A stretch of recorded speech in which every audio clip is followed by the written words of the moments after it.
దేవుడు మాట్లాడే మాటలు నిజంగా అది ఎలా ఉంటాయి అంటే, ఇంట్లో తల్లి బిర్యానీ వండి మన చేతిలో ప్లేట్లు పెట్టి వడ్డించినట్టుగా దేవుడు వాక్యం మన కళ్ళ ముందు పెడతారు. ఆదివారం రాగానే సంఘానికి ఎలా ఉంటుంది? బిర్యానీ చేయడం కష్టమా? సులువు. చేసేవారికి తెలుసు. ఆ ఉల్లిగడ్డలు కట్ చేసి ఫ్రై చేసి అన్ని తీసి బియ్యం కడిగి ఎసరు పెట్టి మసాలాలు కలిపి అది ఎంత కష్టమో ప్లేట్లో వేసి దేవుడు ఏం చేస్తున్నాడు?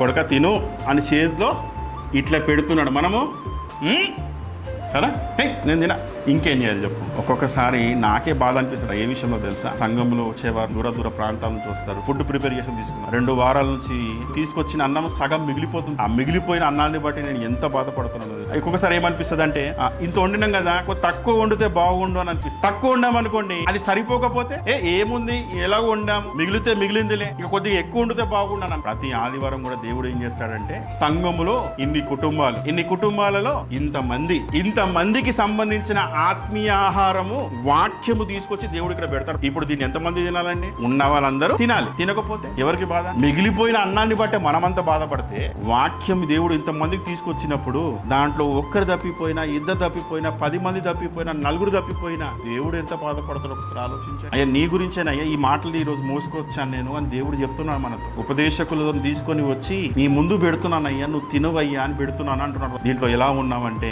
రాలేని వారు కొంతమంది అయితే, వడ్డించినా తినలేని వారు కొంతమంది వడ్డించినా సగము తిని సగం పారేసే వాళ్ళు కొంతమంది, ఇంకా కొంతమంది వడ్డించినట్టుగానే తీసుకుపోయి పడేసే వాళ్ళు కొంతమంది. కదా దేవుడు ఎంత బాధపడాలండి మనం.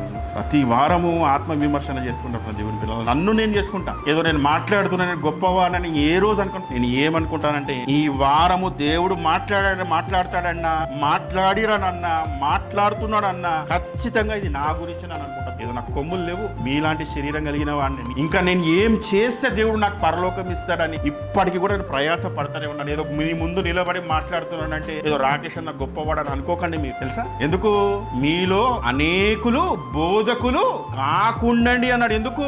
మీకు మరీ కఠినమైన తీర్పు అన్నాడు. మీకు ఒక్క వాత పెడితే నాకు 4 వాతలు పెడతాడు. ఇప్పుడు నేను ఎంత జాగ్రత్త కలిగి కూడా ఆలోచించి, ఈ వారం కూడా నేను అనుకుంటుండేందో తెలుసా? దేవా, ఈ వారం నువ్వు ఏం మాట్లాడతావో ఎవరి గురించే కాదు కానీ నా గురించే మాట్లాడతావయ్యా. ఈ నమ్మి ఈ సన్నిధానంలో వస్తున్నా. నువ్వు మాట్లాడుతుంది కూడా నా గురించే నేను అనుకుంటాను. ఈ రోజు మాట్లాడిన విషయం కూడా నేనేమనుకుంటానంటే, మళ్ళీ దాని విషయంలో నేను ఆలోచన చేస్తాను. మీరు చూస్తూ ఉంటారు, ఈ మాట్లాడిన ప్రసంగాలన్నీ నేను యూట్యూబ్లో పెడతా ఉంటాను. ఆ మాట్లాడిన మాటలు మళ్ళీ నేను విన్నాను అనుకోండి, ఎడిటింగ్ చేసేటప్పుడు అది మళ్ళీ వినేటప్పుడు మళ్ళీ నాకు ఆలోచన కలుగుతాం.